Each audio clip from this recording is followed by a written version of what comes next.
आखिरकार भारत ने पांचवी पीढ़ी के लड़ाकू विमान बनाने का फैसला कर ही लिया। आइए देखते हैं कि पाकिस्तान इस पर क्या रिएक्शन दे रहा है। बहुत ही बड़ा रिएक्शन है। आप जरा गौर से सुने ये रिएक्शन को। क्या होगा, आइए हम सब मिलकर सुनते हैं। We are ready to talk for the sake of peace with a neighbor, counter-terrorism. वज़ीर-ए-आज़म शहबाज शरीफ ने कहा है कि हमसाया ममालिक के साथ इंसदाद दहशतगर्दी समेत तमाम तस्फिया तलब मसाइल के हल के लिए बातचीत करने को तैयार हैं। और खित्ते में जो इस वक्त हालात व वाक़यात हैं उसमें बहुत ज़्यादा ज़रूरी था कि ये इंगेजमेंट और ख़ास तौर पर जो 4 रोज़ा जंग थी, मैं समझता हूँ बहुत बड़ी एक एम्बैरसमेंट हुई है। पूरी कौम को एम्बैरसमेंट हुई है। यार आप थोड़ा सा कोई होमवर्क कर लिया करें इस किस्म के, आपने अगर ड्रामे करने होते हैं तो। और देखिए, आप ये देखें कि भारत ने जंग लड़ी और जंग लड़ते ही यानी पाकिस्तान से जंग की और जंग के साथ ही पाकिस्तान पर हमले पे हमला किया और उसके फौरन बाद कुछ ही दिन के बाद वो फोर्थ इकोनॉमी बन गया। पाकिस्तान को अब मैसेजिंग की जा रही है कि आप तो हमारा जो मुकाबला नहीं कर सकते बिकॉज आपके पास इतने रिसोर्सेज नहीं हैं, आप इतने जोगे नहीं हैं। जैसे इधर से न्यूयॉर्क से अक़वाम मुत्तहिदा में इंडिया गया और इंडिया ने कल जाके एक डॉसियर जो है प्रेजेंट किया अपनी नेशनल इन्वेस्टिगेशन एजेंसी का, जो बेसिकली उनकी FIA है। So the Bombay stock exchange and the national stock exchange जो है वो 200 गुना 200% 200 टाइम्स ज्यादा है। यहां से आप अंदाजा लगा लें। और कहा कि ये जो 5 पाकिस्तान बेस्ड टेररिस्ट हैं, फलाने इनके नाम दिए, इनको जो है सैंक्शंस लगाओ इन पे। इसमें एक बंदा TRF का था। जब हम जंग की बात करें ना, वॉर की, तो असल वॉर तो ये है ना जो इंडिया जीत गया है। नमस्ते दोस्तों, जय हिंद। हिंदुस्तान स्पेशल में आपका स्वागत है। दोस्तों, भारत से मुंह की खाने के बाद पाकिस्तान अब दूसरे देशों में जाकर भारत आगे गिड़गिड़ा रहा है। अब धमकी के बाद उसका भारत आगे गिड़गिड़ाने का सिलसिला शुरू हो चुका है। ईरान में पाकिस्तानी प्राइम मिनिस्टर शहबाज शरीफ ने कहा कि वो भारत से बातचीत के लिए तैयार हैं। पाकिस्तानी प्राइम मिनिस्टर शहबाज शरीफ ने आतंकवाद समेत सभी मुद्दों पर भारत के साथ सीधी बातचीत करने की बात कही। ईरानी राष्ट्रपति के साथ संयुक्त प्रेस कॉन्फ्रेंस में पाकिस्तानी प्राइम मिनिस्टर ने कहा, हम आतंकवाद और जल मुद्दे समेत सभी विवादों को बातचीत के जरिए सुलझाना चाहते हैं और हम अपने पड़ोसी के साथ व्यापार और आतंकवाद रोधी मुद्दों पर भी बातचीत करने के लिए तैयार हैं। भारत ने स्पष्ट कर दिया था कि पाकिस्तान के साथ केवल पाकिस्तान के कब्जे वाले कश्मीर को वापस लेने और आतंकवाद के मुद्दे पर ही बातचीत होगी। ऐसा नहीं है कि भारत पड़ोसी मुल्क पाकिस्तान के साथ बेहतर रिश्ते नहीं चाहता, लेकिन पाकिस्तान की तरफ से भारत में आतंकवाद को लगातार बढ़ावा देना इस बातचीत को मुश्किल बना रहा है। जापान को पीछे छोड़ने के बाद भारत अब दुनिया की चौथी बड़ी इकोनॉमी बन चुका है और इसको अनाउंस भी कर दिया गया। इसका ऐलान कर दिया गया है कि जी ये हो गया है। और ये कब हुआ है? ये उस वक्त हुआ है कि पाकिस्तान से जंग लड़ने के बाद भारत चौथी बड़ी इकोनॉमी बन गया। अब लोग ये कह रहे हैं कि पाकिस्तान से जंग के बाद भारत दुनिया की 4th लार्जेस्ट इकोनॉमी बन गया। अब ये जंग लड़ने के बाद, लड़ने की वजह से बना या जंग लड़ने के बाद बना, ये एक, इसको तो हम आप पे छोड़ते हैं, आप इसको जैसे भी देखना चाहें, लेकिन ये बात की जा रही है कि देखो इंडिया ने जंग की और उसके बाद चौथी बड़ी इकोनॉमी बन गया दुनिया की। असल जंग तो इकोनॉमी की है सर। जो इन रियलिटी जो रियल वॉर है वो तो इकोनॉमी की है, वो एजुकेशन की है, वो टेक्नोलॉजी की है, वो साइंस की है, वो असल में तो वो है ना। लेकिन चलें, मैंने आपको कहा था मैं आपको बताऊंगी कि ये अनाउंस किया गया है, क्योंकि बताया गया तो ये क्या कैसे अनाउंस किया गया ये आप जरा सुन लीजिए। We are the 4th largest economy as I speak. We are a $4 trillion economy as I speak. And this is not my data, this is IMF data.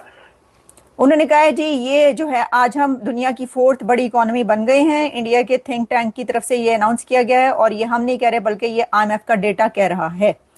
अब जो जापान है वो 5वें नंबर पर चला गया और अब रेस जो है वो ज्यादा तेजी से जो है वो तैयारी की जा रही है लड़ने की। ये रेस जो है अब इसके अंदर आपको पता है कि 4 कंट्रीज है, उन चारों कंट्रीज ने आपस में कैसे अब आगे निकलना है, तो ये तो हमें अगले चंद उसमें नजर आएगा। देखिए, एक तरफ जैसा मैंने कहा कि पाकिस्तान को भी इकोनॉमी की जंग लड़नी चाहिए। जब हम जंग की बात करें ना, वॉर की, तो असल वॉर तो ये है ना जो इंडिया जीत गया है। In reality this is the real war economy की, वो इंडिया जीत रहा है। हम आप कहेंगे भारतीयों को और इंडियंस को, जितने भी हमारे व्यूवर्स हैं या जो भी हैं पूरी दुनिया में, सबको जी आप चौथी बड़ी इकोनॉमी बने हैं, बहुत बहुत बधाइयाँ, मुबारकबाद, congratulations, very good, well done.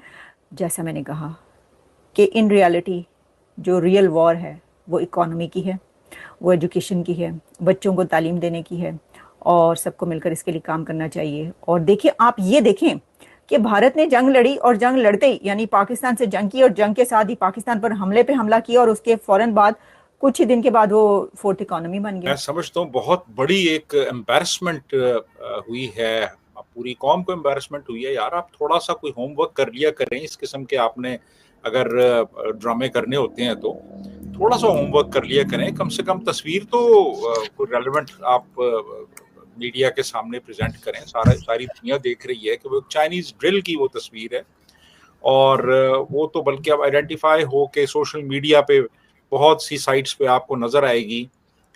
और इतना भी इन्होंने नहीं किया कि भाई ये थोड़ा सा वेरीफाई कर लें कि यार हम ये जो तस्वीर है ये जो लगाने वाले हैं, इसी किस्म की एक बेहूदगी वो मलीहा लोधी ने भी की थी, याद होगा आपको।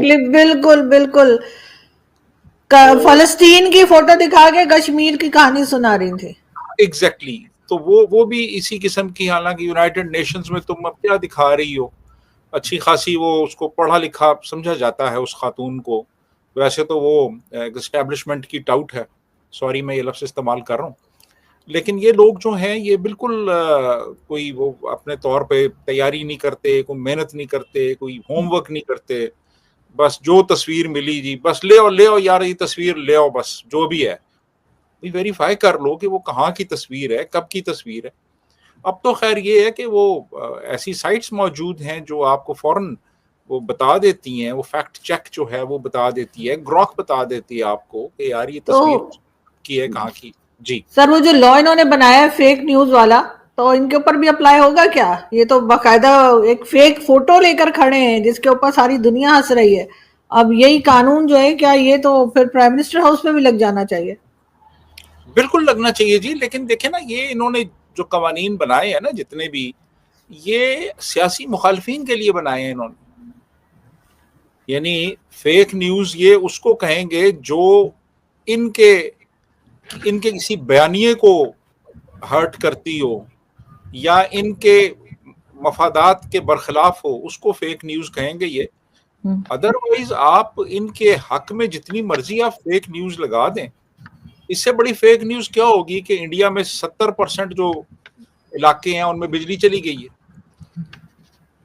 यानी ये भी एक फेक न्यूज थी ना, इन्होंने फ्लोट की, और हमने जी वो फलां भी तबाह कर दिया है, एयरबेस फलां भी कर दिया है, फलां भी कर दिया है, मतलब ये फेक न्यूज थी सारी। लेकिन सर अगर उसको हम एक मार्जिन दे भी देंगे, चले उस वक्त ऐसा चल रहा था, तो अब ये फोटो जो लेकर आए हैं, मतलब किसी ने चेक नहीं किया। हैरत की बात है, किसी ने जहालत दिख रही है। किसी की प्रायोरिटी है ही नहीं ना इस तरह की, इनकी प्रायोरिटी ही नहीं है। ये बस कहते हैं जी बस मीडिया को हर तरह की जो न्यूज आपके फेवर में जाती है वो फीड करो, और झूठ मूठ कहानियां घड़ी हुई, और यानी मतलब मीडिया तो सारा हमारा कॉम्प्रोमाइज हो चुका है जी।